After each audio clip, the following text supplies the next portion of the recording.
open borders, shameful abandonment, disregard for human life, the prospect of more mandates and lockdowns, and the list goes on.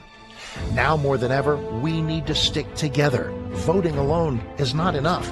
We must use our dollars to support like-minded companies that fight for our rights and beliefs. Patriot Mobile is America's only Christian conservative wireless provider who shares your values. Last year, we gave more than $500,000 to conservative causes. With your support, we'll give more than $1.5 million this year. It's time to band together and support companies that truly love America and fight for our freedoms. Will you join us?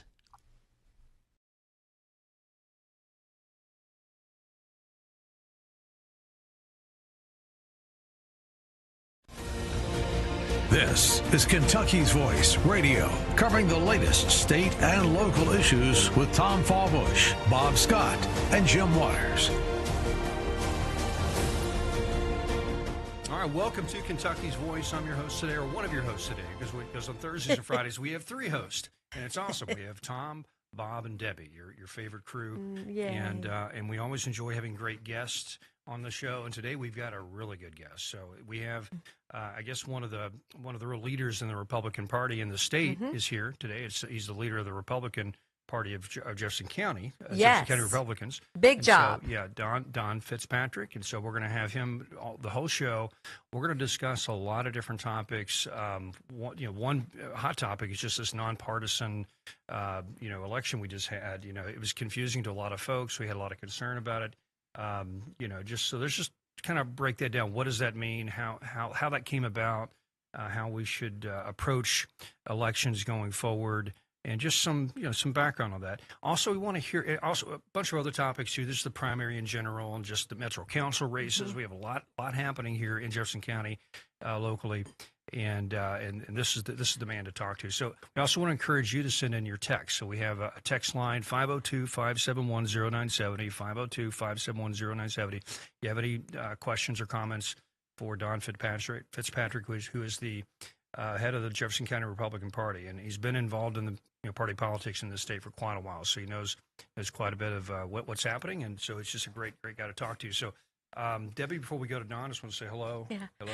Good morning. And then we have Bob Scott. Hi there. In Shelby County, and so how's everybody? Hi, there he is. And so, Debbie, why don't you introduce Don and just because you work with him on the. I'd be honored to do so. So I am a member of the Jefferson County Republican Party at Large Committee. And I just want to say to citizens out there, come to our meetings. They're every second Tuesday of the month from 6:30 to 7:30 p.m. And that's where you're really going to get the skinny of what's going on the inside of the party apparatus and how you can be very involved and to help and to educate yourself and to get the word out in the community. That's where you're going to get a lot of questions answered. And just come in, you're going to hear all of the candidates. You're going to hear the issues. You're going to get an update from the Metro Council. But we've had a very excellent leader these past 3 years, actually 5 years. He was the vice chairman for a while, and now he's our chairman. His name is Don Fitzpatrick. He wasn't born in Kentucky, but he got here as fast as he could. And I'm very happy about that. But he has been great, and he's going to be able to, he has been in a C-suite all of his life as working in the executive branch out there in the real world. And he brings all that great experience in helping our community. So, Don, welcome to the program. We're so glad that you're here today. Well, Debbie, thank you for having me. Tom and Bob, thank you for having me. We've got a lot of things to talk about today. I certainly appreciate the opportunity. We had an interesting Tuesday night, and it's always at the end of a long, in this case, 3 or 4 months in a primary race. You've got some races that go exactly the way you want them to, others that don't quite go that way. But the bottom line is, and I want to thank Debbie, our Jefferson County Republican Party team is a team. I happen to be honored to be the leader of that team, but we work as peers. And I know when I will encourage you, anybody out there that's interested in coming to the Lincoln Day dinner on August 26th, Debbie does a great job of putting a fantastic event together, very patriotic. And it's going to be a lot of fun this year, just really knowing that we're celebrating the 250th of our country, anniversary of our country, and I'm so proud to be connected to the Republican Party, and in the capacity that I'm in, to help celebrate that. So it's going to be a lot of fun. We got a lot of work to do between now and November. Well, let me tease the next segment with this. We have about 40 seconds left, so we want to get right into this topic because there's a lot of folks that went to the voters' booth for the this primary, and they were just confused. It's like they were used to seeing the R and the D, and we ended up with a good example. We ended up with two candidates for mayor who would probably traditionally have been Democrats. And that's all we have on the general election ballot now is two left-leaning options. So there's a lot of questions about how this nonpartisan ballot played out, why it played out. You're the person that explained that better than anyone, and how Republicans need to strategize and to win in this county. So we'll be right back with Don Fitzpatrick with the.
Now, back to Kentucky's Voice Radio, online at kyvoice.org.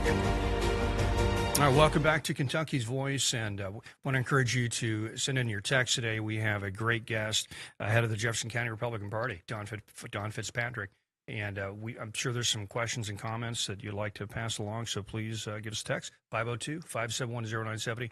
And Don, we're going to get to Bob and Debbie's comments as well, but I wanted just to put this out there real quick. There's a lot of folks that went to the ballot box who weren't familiar with the the recent changes in election law that have impacted partisan versus nonpartisan races. So a lot of our city, metro council, mayor, metro council races are all nonpartisan now. And so folks that are used to looking for that R&D on the ballot, they didn't see that. So I had folks call me and say, hey, who should I vote for this? I don't so you got to look at the name. You got to remember the name of the person. It's not the R&D anymore. You got to know the name.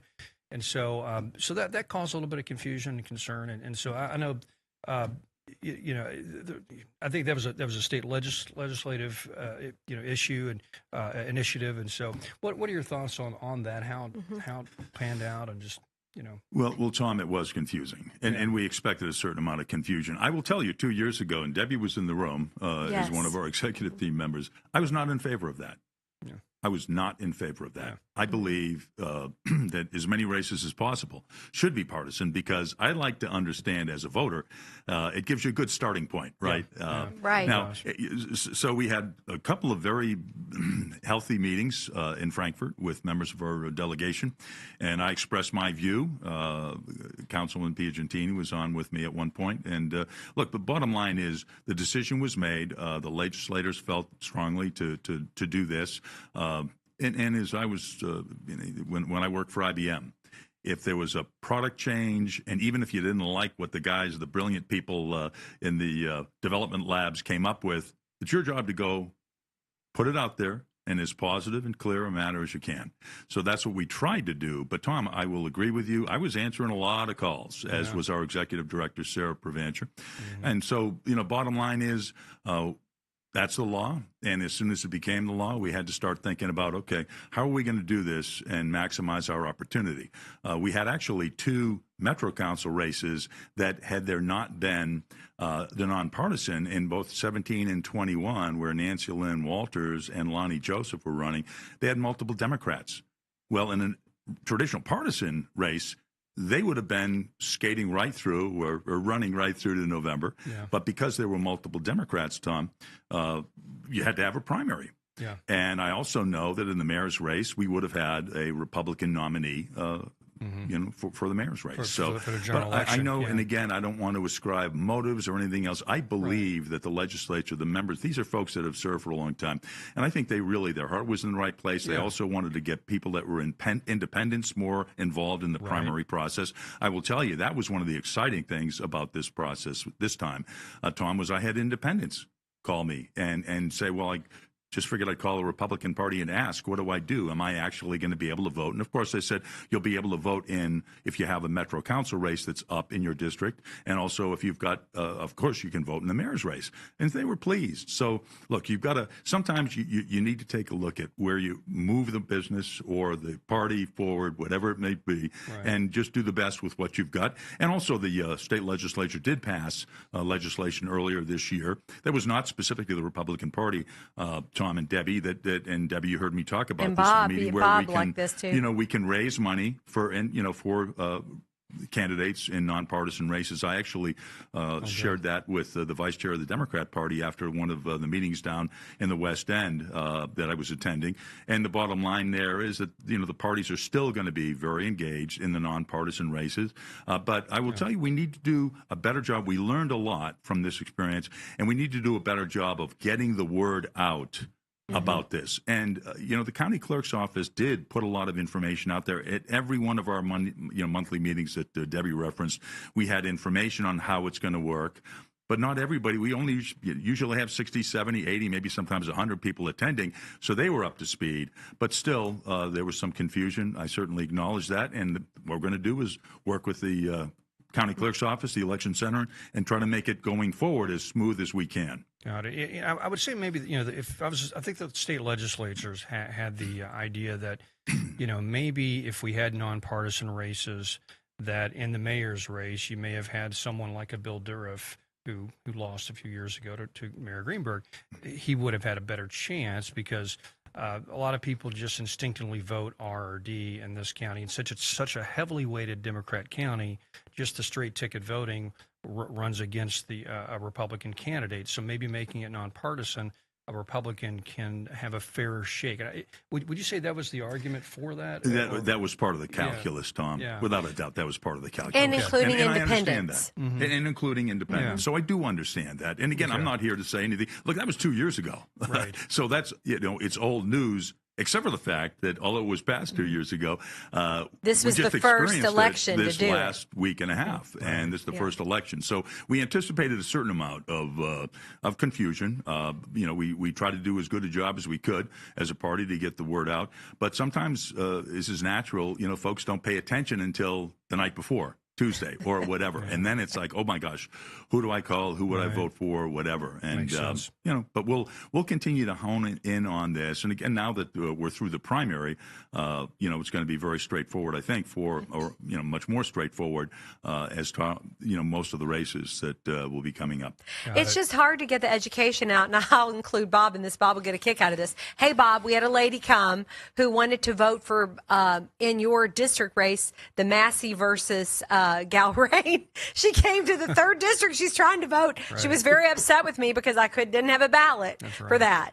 So, I think but people just need to be educated in general. That really, I'm glad people are paying better attention, but we've just got to do a better job as citizens, our election centers, statewide, to help people understand. Exactly right. Well, and Bob, I know you're eager to endorse one of the candidates in the general election for mayor, and so I'm curious who are you endorsing?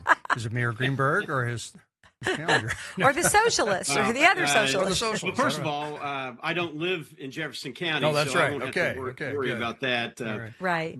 But from what I've heard, because of the choices, I'm going to probably be leaning. Personally, I'd be leaning slightly towards Greenberg, but again, I don't have a dog in that fight, and.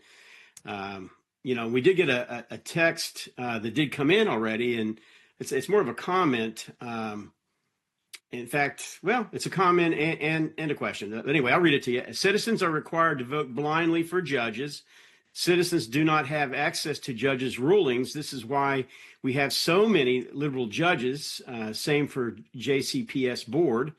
And then they go on to say, will voters be able to write in for the mayor's race?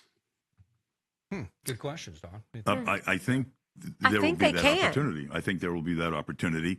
By the way, on the school board races, we were very active 4 years ago. There were actually 4 candidates that we had to, we supported. We couldn't formally endorse them, but we supported them. And I will tell you, I've spoken with potential candidates in the last week for school board. This is a critical issue for this city. We absolutely. I'm proud to say my kids, all 3 of them went through public schools. I'm proud of that. They're older now. Would I send them today? Well, we'd have to do a lot more homework on that. No pun intended. But look, we need to improve the schools. Again, I would also, relative to the judicial races, and thank you to this listener for asking the question, I would love to have the party designation be on the judicial races. You know what? I think. But I know there's issues I think with it that, is. by the I way. think they passed that. I think that now we're going. It's that we're going to get to know their party now. I think that was part of this year. I need to look that up again. Okay. Yeah, let's Maybe. look that Yeah, up I'm again. But it's pretty not gonna be sure. on the ballot. So It won't be- judges. It won't be on the judges. ballot. Right. It's not going to be an RD next to to their name on the ballot. I don't know, but they're at least allowed to say their allowed to party promote that. affiliation Well, yes, now. they're allowed to say their party Yeah. affiliation now, Okay. and that is correct. Okay. Right. I don't know that you're going to see it on the ballot. And again, I just believe that the Republicans, party stands for certain things Yeah. that people relate to. We're Right. the conservative party, if you want Right. to look at it that way. And then the Democrat Party stands for certain things as well. And I think it's always a great starting point to understand. But again, we have opportunities this fall to really make a difference for this city, and we are committed to helping put more conservative voices into the system overall, as many as we can. Sheriff's race is another one, right? That we're going to have a good Republican candidate, or we already have him, but he didn't have a primary. So we'll keep. We've working had it. him on the show. We're going to have him back. That's right. Yeah, he just he's had a nice young his, man. This is Alex Marson, by the way. Alex and his wife just had their first child, a lovely daughter. I talked to him a little bit earlier today. I said, okay, dude, you can take the week off, but we need you in the office next week. So we'll see him then. That's awesome stuff. So, that's interesting. Writing in a candidate, and so, do you think the party would maybe promote someone to write in? I mean, or is that there's been any thought in that? Maybe we could draft Durriff again to run again. Who knows? Well, I'll tell you, going back to Bill, I spoke to Bill a couple of times. He, by the way, had his headquarters at JCRP when he ran, and I have a world of respect for Bill Durriff. Great mayor of he J-Town. He was a great mayor of J-Town. I think he would have been a great Definitely. mayor of Louisville, without a doubt. Right. But as Bill said to me, Don, Jody, and I are spending more time with the grandkids, and and they're traveling back and forth, and his golf game's greatly improved. So the bottom line is he has paid his service and more. Yeah. But as far as the write-in, what we're going to need to do is just see how this all sorts out in the next couple of weeks. Right. Unfortunately, for whomever chooses to do that, the chances, if you look historically, write-in candidates, that's a long shot. But again, that doesn't mean that nothing's possible, because things can happen in races. So bottom line is we make a team decision. Debbie, we may end up talking about that at the next meeting. Yeah, You don't about know. the Yeah. Metro Council. And you may end up taking away votes from maybe Greenberg, or maybe Greenberg's the lesser of the two evils, and you want to see him win. I don't know. We'll see. Anyway, this is a fascinating discussion. We're talking with the head of the Jefferson County Republican Party, Don Fitzpatrick, and we want to hear your thoughts. So 502-571-0970 if you have any questions for Don. We'll be right back. We're going to talk about Metro Council next.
back to Kentucky's Voice Radio, online at kyvoice.org.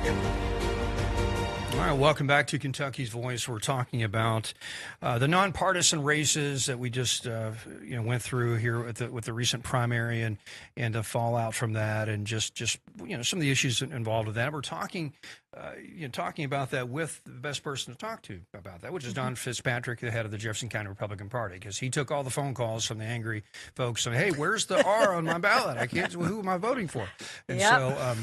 And so it's a fascinating moment. And of course, we were talking about writing in a candidate for the mayor, and I'm going to write in Bob Scott. And I encourage all of you to write in Bob Scott. No, I'm just kidding.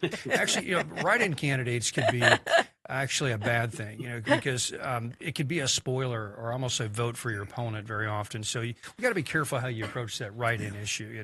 And it may make some sense in some scenarios, but I don't know. I would hate to write in something and see some Democrat socialist become our mayor, because we had a more moderate Democrat lose because all the people that would have voted for the moderate wrote in somebody else. You know what I'm saying? I can see that scenario playing out too. So, Don, what are your thoughts on that? On that, it's interesting. One of the things we are going to do very, very directly across every race where this pertains, and it pertains to a lot of them. There is a organization called the Democrat Socialists of America that, of course, has a Louisville chapter. They've endorsed a couple of folks out there. From my perspective, and last week I spoke at the Republican Women's Luncheon, and one of the folks came up to me afterwards, one of the ladies said, "Hey, Don, you kept using this acronym DSA. Yeah. People don't understand what that is. Yeah. Right. Well, the more I thought about it, I said, the acronym really should be SDA, the Socialist Democrats of America. Yeah, that's exactly because that's exactly what they are. That's right. And the views that they espouse. And so I think, have to make sure that is crystal clear in the eyes of the voter. Does that mean that we necessarily endorse someone that's not on that? Look, this is a party decision, and I'm not the only member of the party or executive committee. But I will tell you, and using the mayor's race, and look, Shamika Parrish-Wright and I have talked a few times. She has been endorsed by the SDA, the Socialist Democrats of America.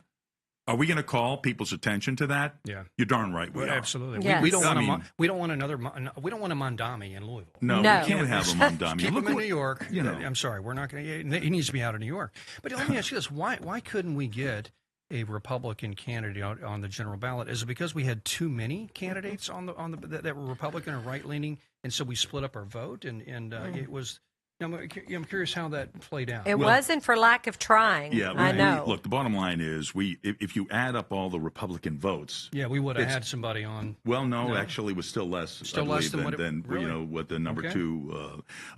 We are outnumbered here. And by the way, that's why I think it's a challenge, and I enjoy this, because as opposed to some of the other county chairs that I get together with, and they're like, well, we need to press our Republicans votership from 85 to 90%. I'm sitting here saying, holy smokes, that's right. Holy goodness. I mean, we'd love to clear 40% if we could, and build toward 50. But the way you do that, Tom, I think, is you start working. Look, I had a lot of responsibility at IBM leading strategic alliances. Mm-hmm. That means it's a multi-year strategy with big companies, right? Yeah. And very, very similar to this. You have to have a strategy. Well, a couple of years ago, we decided we're going to start with Metro Council. Worked very hard to support Bill. Mm. But that year in 2022, unfortunately, Bill lost. But we did pick up 2 Metro Council seats. If we were having this discussion, Tom and Debbie, 4 years ago at this time, there were 19 Democrats and 7 Republicans. Wow. We couldn't even call a vote. Right. Without asking one of the Democrats to help us. I mean, couldn't even get something on the table. Yeah. And then we went from 19-7 to 17-9. And then 2 years ago, we had our 4+3 strategy, where we had to defend 4 seats, and we focused on 3. And the interesting thing was, people would say to me, Don, we have 13 races, because Metro Council goes every other year, odd, even. Right. There's 13 races, Don. We're only in 7 of them. Well, when we win those 7 seats, we'll be up at 12. And we're going to focus, because my perspective was that we, as a lot of good efforts, et cetera, in the past, lots of good efforts. But when you try to spread the peanut butter too thin, Tom, that's right. Sometimes you end up with nothing. And that's exactly right. And I focusing the effort. Focusing. So now as we are today, we're at 13 Republicans. Pardon me, I wish. 13 Democrats, 12 Republicans, and 1 independent. Yeah. So there have been over 2 election cycles. That's 5 more Republicans, and then one of the Democrats who we are going to be contending switched from Democrat to independent. But I will tell you that council, one other point real quick, and why does that matter? Let me give you a quick example. We now have half of the chairmanships of the 10 committees, half of them. We hadn't had a chairmanship for a decade. But by virtue of the good work done by so many people and our voters, we now were in a position, in January of last year, to be able to start flexing some muscle and getting a much more balanced perspective. Now, I'm going to be much happier when we have a true majority, and we're going to achieve that, whether it's District 7, 17 or 21. We've got 3 great candidates. 2 of them had to have a primary, but they got through that. And, they're one of the 2 in each of those respectively that are going forward to November. But we've got work to do, but there's opportunity here that I want to make sure that your listeners and viewers understand, because we can make a difference. We're not the only, conservative organization in this city, but I will tell you, we're the one that should be, and we certainly try to be, the hub of the wheel. A lot of important spokes, right. A lot of important people, but we're focused on winning races, because at the end of the day, a party organization does not need to exist if you're not focused on winning races. That's right. But wouldn't it be nice if you had so much money, hundreds of millions of dollars, to be able to win every race you go after? That's simply not the case. That's right. So you do the very best you can with what you got to work with. And as long as the candidates understand, we'll help them as much as we can, and they know our focus areas, well, so far so good, at least in a couple areas, right? Yeah. Yes, but we've got to win those 3 races this fall, and then we'll definitely be in the majority. And how awesome is that going to be? And that will make a difference with Mayor Greenberg. Or we're not going to say or anyone else, and hopefully we will get a great mayoral candidate next time, but because it's nonpartisan. And it's open seat, by the way. In 2030, it will be an open seat. You won't be going up against an incumbent. Right.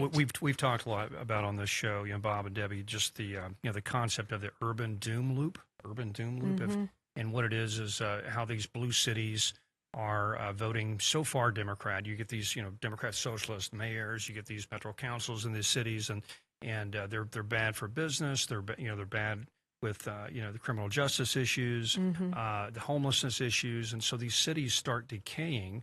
People leave, businesses leave, the tax base then drops, and then the problem exacerbates itself, and it becomes a cycle of just urban doom loop. So Louisville could be one of these few traditionally blue cities that could avoid that fate by what we're doing, by what Don and the party's doing here, by getting the Metro Council flipped to a more conservative approach. We could be one of the shining examples of an urban of a city in America that could fight this trend. And we only have about a minute and a half left. I'm just curious, why do you think we're winning some of these races? Because whatever we're doing, let's keep doing it. Well, I think there's been so much stuff. In fact, I know one of the Metro Council races, to give you an example, one of the councilmen, who's a proud member of the SDA, had proposed that any law enforcement can't wear masks. Yeah. So that's a complex issue, whatever. Right. But let me tell you, if that hadn't been defeated, and it was defeated by Republicans, if that had not been a couple of Democrats, if that had not been defeated, you would have seen national news on, oh, wow, Louisville is now going left because of this example. Exactly. I think as a city, we have a great opportunity to pick up business. Right. Look, people want public safety. They want infrastructure. They want economic growth. Let's create an environment in Louisville. And by the way, although we've got a lot to focus on in November of this year, next year, let's go ahead and elect a Republican governor. And goodness gracious, if we have a Republican Metro Council and a Republican governor and a Republican legislature, you know something? We could make this place, this state, a truly special place to live. That's right. Yeah, Kentucky's... I know Bob's got texts for us when we get back. Yeah, that's right. He said he does. We'll have to get some of your questions. So keep texting us, 502-571-0970 if you have any questions for Don Fitzpatrick, head of the Jefferson County Republican Party. And this is awesome. We could be heading into Louisville's golden age, Kentucky's golden age, and this is awesome. So stay tuned. We're going to talk more about this here on Kentucky's Voice. Yeah.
back to Kentucky's Voice Radio, online at kyvoice.org.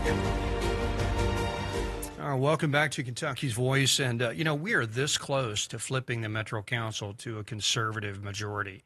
This is a big moment for this city, for this state, for this area. And we're, if you've watched the show so far, you've kind of learned what's happened over the past few years. We've been slowly, gaining ground on building a majority. We're this close. This election cycle, it could happen, and it would be one of the few blue cities in America that would have finally some sort of conservative governance, at least on the Metro Council level. And with a moderate Democrat mayor, you can get a lot done, And so we're very excited about that. And so we want to hear your thoughts. 502-571-0970. Bob, I know some texts have come in, so. Yeah, really, really great text as usual. Our listeners are very astute and have a good understanding of what's going on. And I think there is obviously a lot of concern. We've been talking about it, going to these nonpartisan races. And this question really kind of ties in with that or comment. They said voters need to hear frequently, all caps on the word frequently, on exactly where to look and what to look for about info on nonpartisan candidates. And that would even, we talked earlier talking about the judges' races, and we know what we've ended up in a lot of cases there as well, very liberal, left-leaning judges. So, how would you respond to that question? Yeah, voter guides. I couldn't find a good voter guide this past, it was a challenge. So, yeah. Yeah, we had a list of all of the candidates across all of the races on our website, Bob. But getting people's attention to go to the website is a different story. So, look, we've got to improve that. I'm the first one to say, and we're going to sit down as a team next week and start really, going through that. 4 years ago, there were a number of judicial races that were up, and we had a list of recommended, not endorsed, but recommended. Because at that time, we couldn't do that. No, right? No, Can we do it now? We had the list of recommended, Debbie. Yeah. 2 years ago, no, but are we allowed to endorse now or not? I can't remember. We're going to be recommending. Okay. We'll do our homework. Going to be recommending again in the legislature. The folks now can identify their party, but that is really going to be something. And we learned this lesson. Boy, I tell you, you'd always be in a position where you anticipated everything going into something like this, but it was brand new. And so we learned from this, and we're going to get better at ensuring that the information is out to folks, because we want the most qualified conservative candidates. I add conservative because that's what we stand for. The most qualified, conservative, grounded candidates, grounded in reality in some cases compared to some of the other folks that are out there. So we're going to keep working that, and that's a great question. Yeah, another question that came in, Don. I already know the answer to this one, but I'll go ahead and ask you. They asked, why are no Republicans running for sheriff, county clerk in old county legacy, do-nothing positions? Oh, boy, I tell you, as Debbie knows, the county clerk situation broke my heart. We, first of all, I'll go back to last year when Bobby Holsclaw, who was a close friend of mine and very, very dedicated public service individual servant, just unbelievable. But, the mayor ended up in, he put someone in, namely David Yates. I had talked to him directly and said, from the Republican Party's perspective, we'd like to see an interim person, not a, because we were concerned about the thumb on the dial. Nevertheless, he went forward with that move and putting David Yates into that role, which certainly made it harder on the Democrat side for Roz Welch. But we had a great candidate up until the night before filing, and Debbie looked at me and smiled before when the question was asked, because unfortunately we had an individual that decided the night before, and I'm not going to go into names or whatever. Would have been a fantastic candidate, but people had very disappointing. Yep, and so the bottom line is, I called Debbie and 2 or 3 other people. Do you know of anybody at the last minute that we could call? And oh, by the way, they need to get to filing to the office by 5 o'clock tonight in Frankfort. In Frankfort. Yeah. So, boy, do I regret that? Yes. But sometimes, unfortunately, that is the way it works out. And, you don't want to sit there and call someone names. Oh, you dropped out. But, last minute. Well, whatever. Sometimes you just have to take it and then move forward. We hustled that day. We tried to figure a couple of other options out, and, Didn't have the time. So that's the honest God truth, and that's exactly what happens. And Debbie knows that because I'd called her in a panic I verify. that morning, and we were, with a couple of our candidates. I was driving back and forth between Frankfort and downtown Louisville. On the sheriff's side, let me mention this. I think we have an opportunity this year in the Republican side. Young Alex Morrison, who I talked about Alex before, and I kiddingly said, his wife just gave birth to a lovely little girl last week, and I told him he could take this week off, but he's got to be back in the office next week. People have said, well, why didn't we see him, a Republican, on my ballot? Well, there was only one Republican. So that person, namely Alex, goes straight to November. And that's why you didn't see somebody for that. Exactly. Now, because it's the primary. And that was also something, Bob, that surprised me. I was pretty much thinking that there was another candidate that was going to, and candidly was Steve Healy. But Mr. Yancey won. But I will also tell you that from our initial evaluation of some of the stances that Mr. Yancey has made, we're going to be doubling down on that. And Alex is prepared. He's an energetic young guy, former LMPD policeman. So you're going to hear more about that race, I can assure you.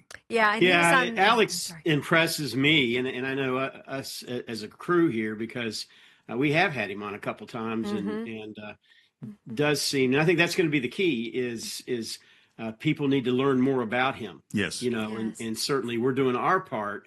But this is something that hopefully the party as a whole will really get behind him, because I think there is some real opportunity, with regard to that race. Count I want to jump Bob. in. It's going to happen. Yeah, I want to jump in. Yeah, he will. He's going to be great. I want to jump in just to remind voters again. That's why it's so important to vote in the primaries. That's where we pick our team. And that's why some people even came up to me as an election officer and said, why don't we have a candidate on here for a county clerk? And, but they had 2 Democrats to choose from. And I said, well, I from what I heard is the person dropped out at the last minute. And I said, but, you still... And when we don't have anyone, then we're not going to have anybody on the ballot. So people were very disappointed about that. I knew they dropped out, but I couldn't tell voters all that at this one time. But they need to understand. I was so proud. Every person that votes in the primary, thank you, thank you, thank you, thank you, and get 50 more the next primary to vote as well. So we choose the absolute best team for our side. Yeah, well, and when in doubt, just write in Bob Scott. Exactly, Bob Scott Bob's for Jefferson great. County Clerk would be amazing. I think I would highly suggest Dan Brown. Me too, our producer. Director would be. That's right. Even though he lives in, Bob he lives Scott in he's in Mayor. Indiana, doggone it. That's his excuse. Bob Scott Mayor, Dan Brown Clerk. I like that. I like that team. Let's do this real quick. The Metro Council seats, that's such an important moment right now. Let's talk about the candidates in the key districts that are running. And I've got a map we can pull up, Mr. Producer, of the county, and there we go. And Tom, you want me to jump in while you're doing that? Please do that. Yeah. Okay. So which district? And okay. So if you look at that, and I probably should have sent you my map. Because 2 years ago I was running around. A lot of people saw it. They probably got tired of seeing it, but it was the 4 + 3 = 12 plan. Protect the 4, add 3, and we have 12, highest we've ever had, and that's where we are today. Again, now if you look at this map, we have candidates this year. It started out, by the way, 5 + 3 plan. Okay. But now it's a 3 + 3 plan by virtue of the fact that 2 Democrats have dropped out. Beautiful. So we have to protect 3 and pick up 3. Okay. So we need to protect in 13. 13. Dan Syme. Doing a great job. Okay. In Yes. public, Live in that area Mr. there. Public Safety. South- Mr. Public Safety. Southwest Jefferson County, Fairdale area. Okay, absolutely. So then Dan you Syme move over Jr. to 23. Okay, 23. And boy, Jeff Okolona. Hudson. Jeff Hudson kills me. Here's an incumbent that just goes out. He's already knocked on thousands and thousands of doors. It's like, well, that's somebody that's not going to take his incumbency for granted at all. So, kudos to you, Jeff. Awesome. And then we move to 11, which, Kevin J-Town. Kramer, my goodness. Kevin is awesome. He's awesome. He truly He's my guy. Yep, he's Debbie's. Well, there you have it. He's Debbie's guy. We're done. But he also, by the way, Kevin is he's the president of the National League of Cities. You don't get put in that position unless people think you're a very solid individual, can add a lot of value, and he has been. So we're He's proud a future to have, mayor.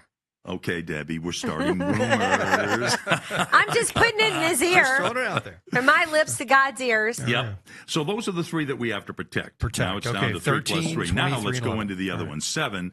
And Kat Timmerman, who is a teacher at JCPS and has been involved with the Republican Party in the past, talk about energy. My goodness. What's her name? Kat? Kat. It's Catherine Timmerman. Okay, Catherine. So Kat for CT. council. Kat Okay. for council. Yeah. Council 7. And All right. so she's in 7. That's St. Matthews, or what is that? That's, St. Matthews North into yeah. Linden and that area. Okay. Kind of, you know. For people on the radio, yes, they want to make thank sure you. they know Thank what you. area they're in. Thanks, okay, Tom. so District 7. So she's fantastic. She did not have a primary. And Okay. one of the things we had to do a couple of times with Kat is, you know, because some folk, well, you're spending your time with Nancy Lynn Walters and Lonnie Joseph.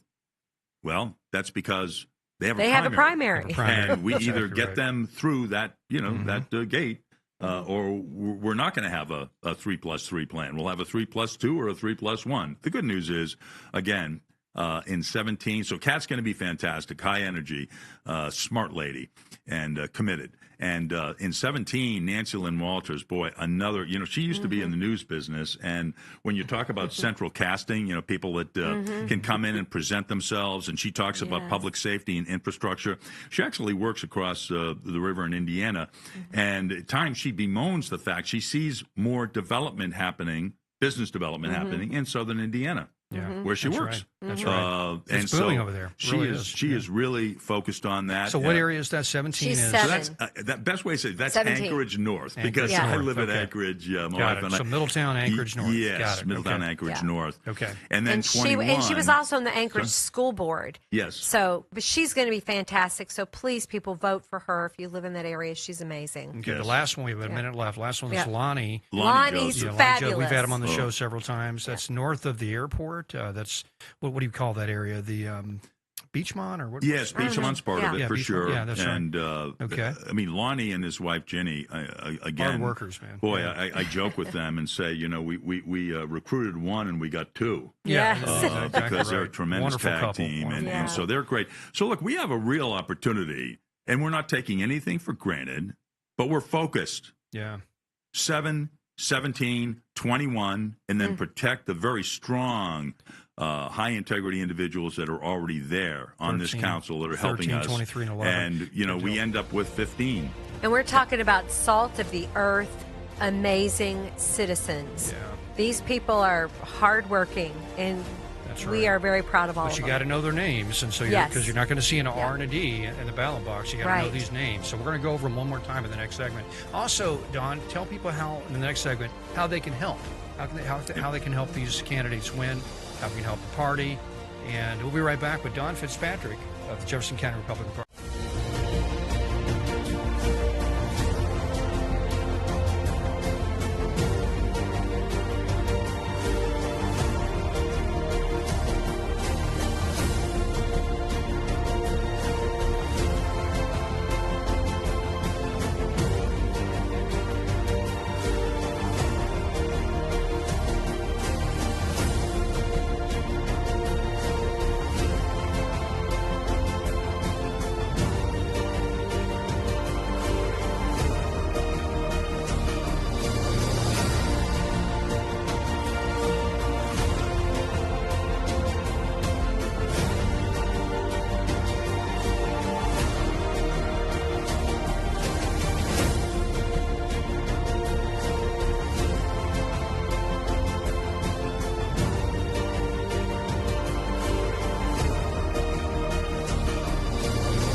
Now, back to Kentucky's Voice Radio, online at kyvoice.org.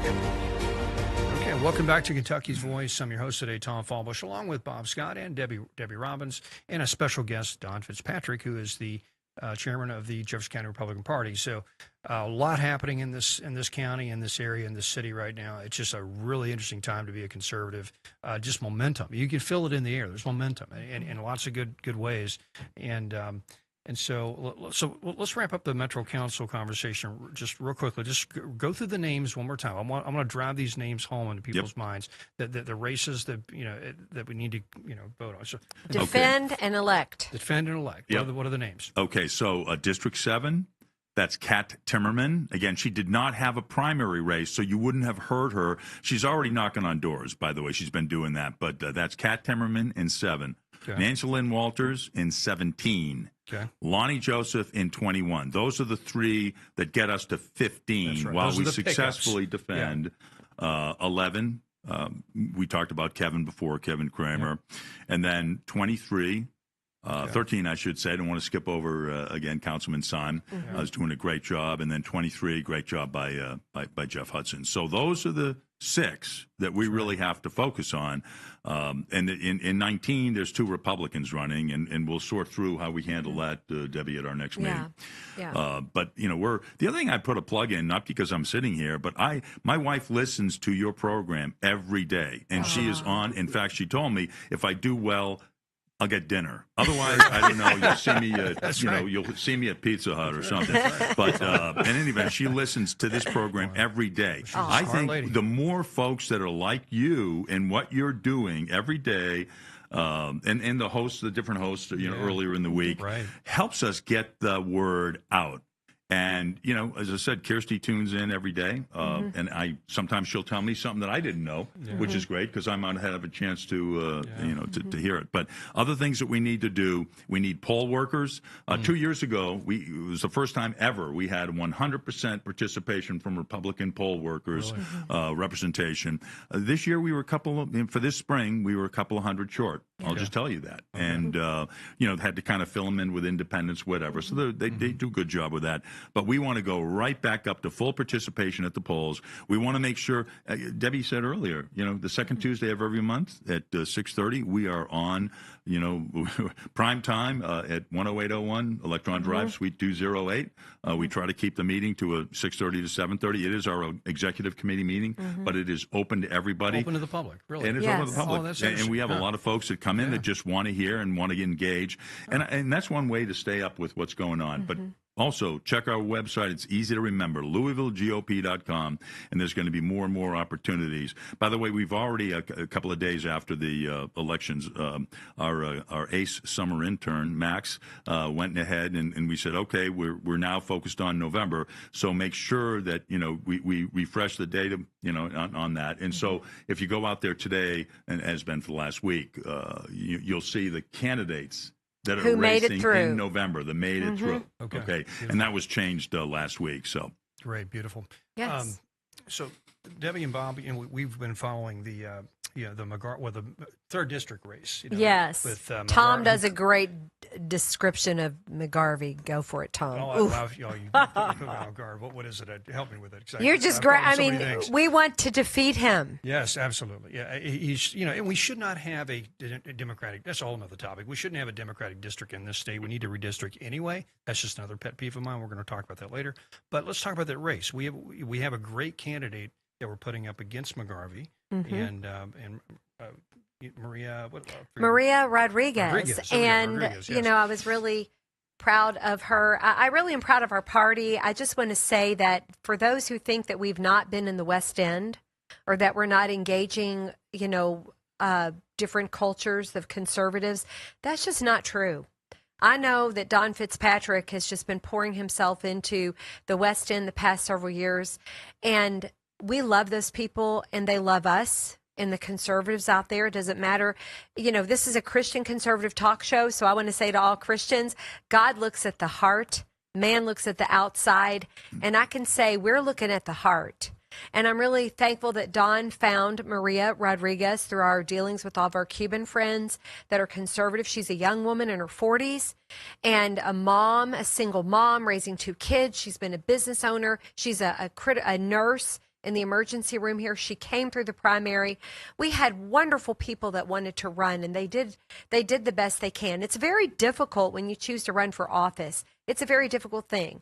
And so, but she's the one who came through, and I'm thrilled she did. And I know that Don, tell us more about her and your feelings as well. In the Cuban you and community, because we wouldn't be this close in the Metro Council race if it wasn't for the Cubans supporting a lot exactly. of because Cubans vote are Republican. They well, vote Republican because yeah. they get it. They understand communism. They understand the left. They're better than anybody. They've lived it. Maria's told us. She's laid it out. You know, it's interesting because we have the largest Cuban population in the country outside of the state of Florida. Yeah.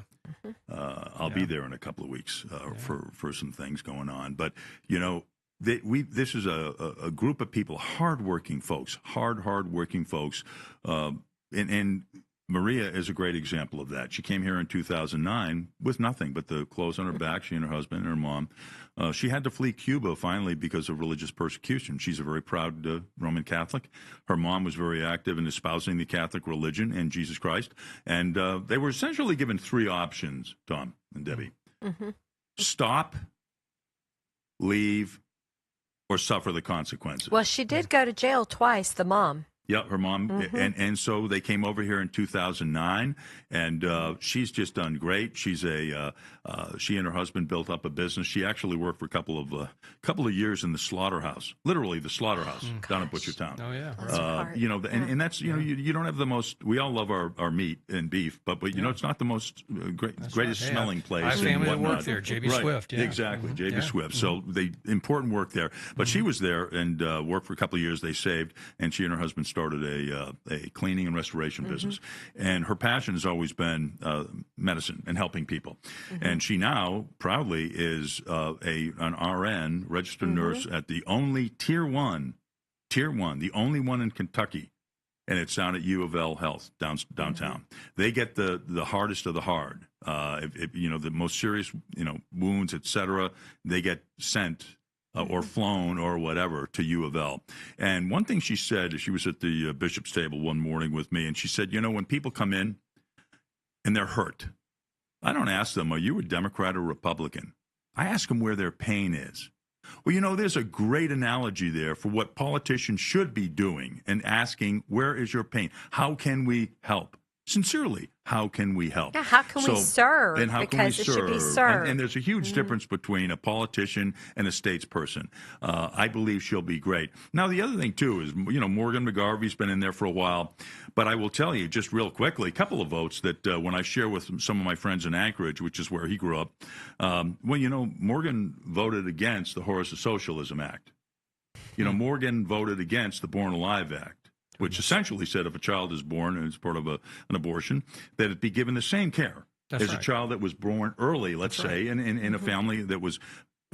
Yeah. How do you vote against that? That's right. I'm sorry. This is no longer a woman's body. This is something that is separate and distinct. A human being outside of the womb. Right. Outside, disconnected. So that's something he voted against. Yeah. So that makes you wonder about his character. Well, I mean, I tell you, that one is hard. He voted against the Lake and Riley Act. He voted against the Defend Women's Sports Act. By the way, I shared with the folks while we were off that tomorrow I'm going to have the opportunity to reconnect with Riley Gaines Barker, who has been so kind to come to our Lincoln Day dinners and speak in 23 and 25. And so Maria and I are going to be talking to Riley. Riley has already endorsed early in the year. She endorsed Andy Barr, our Republican Senate nominee, for defending women's sports. And certainly Maria will stand up to those kind of things as well. And then the final thing I'll say about Mr. McGarvey is when he voted in favor of the Charlie Kirk, you know, the resolution honoring Charlie Kirk. A good thing. I thought it was a good thing. But I was down at the bishop's table the day later, and I heard a number of the leaders in the West End community say, well, but public votes followed by private apologies don't cut it. Oh, wow. Oh, and that's exactly what had happened. Oh, so I'm sorry. You know, we're going to call out Yeah. Mr. Congressman McGarvey's, I want to be respectful, his votes. We don't have to pick on him as an individual, where he grew up. It doesn't matter. Right. We're going to focus on his voting record. We didn't have that 2 years ago, and we certainly didn't have it in 2022 when he was initially elected. But you watch, we will be calling that, and we will contrast a woman who is going to be a dynamic conservative leader in this country. Yeah. And we're going to have some success. Some people say you're crazy, Don. You never win. We don't have to redistrict. We're going to win this one. Yeah, Bob, we have a text that came in, I believe. Yeah, it's just a real quick question. Where does Debbie's group meet on the second Tuesday? I don't think it's just Debbie's group. But, no. If you want to address that, Don, that'd be great. Don, what's our address at the Republican Party headquarters again? 10801 Electron Drive, Suite 208. Ironically enough, you'll see 3 small American flags on each side of the pathway going in. That's one way. It's a dead giveaway. We proudly display the American flag. Yeah. We begin each meeting, by the way, with a prayer and with a Pledge of Allegiance. Always. And Always. That's the Jeffersontown Industrial Park, if you're not familiar with where Electron Drive is. It's in the heart of J-Town. Exactly. Yes. Right. Easy to find. And so great folks there. You're more than welcome. And not that far off I-64, so it is easy to get to. Absolutely. Absolutely. And we'd be delighted to have people there. Yeah. So we need to get Maria elected, Maria Rodriguez for District 3 against McGarvey. So put that on your voting to-do list. Also, let's talk real quick about the Barr Cameron race. So what are your thoughts on that race? That was a pretty, contested race, and it was heart behind Cameron. And yes. We Andy Barr, I've known for about 12 years. Same with Daniel Cameron, because I used to call on them in D.C. representing IBM to talk about intellectual property reform, tax reform, etc. Oh, wow. Okay. Fine individuals. There were other folks. Nate Morris dropped out. We also had Michael Ferris on our website. He was one of the candidates. Look, I think Andy is the person to take Mitch McConnell's seat. And I have tremendous respect for Daniel Cameron. And one other thing, Tom, I'll say, if you compare Daniel Cameron's concession speech, all about unity, coming together, supporting, thanking folks, and then supporting our Republican nominee, for Senate, Andy Barr. And you contrast that with one that was done a little bit north by Mr. Massey, who talked about Tel Aviv and this, that, and the other thing. That's true. Look, let's as Republicans, let's get on with the bickering inside of this party. We have races to win. We got to get behind this. Andy Barr will make a heck of a great senator. Yeah. He will. And, again, we're looking forward. He also, by the way, has made investments in the Cuban community.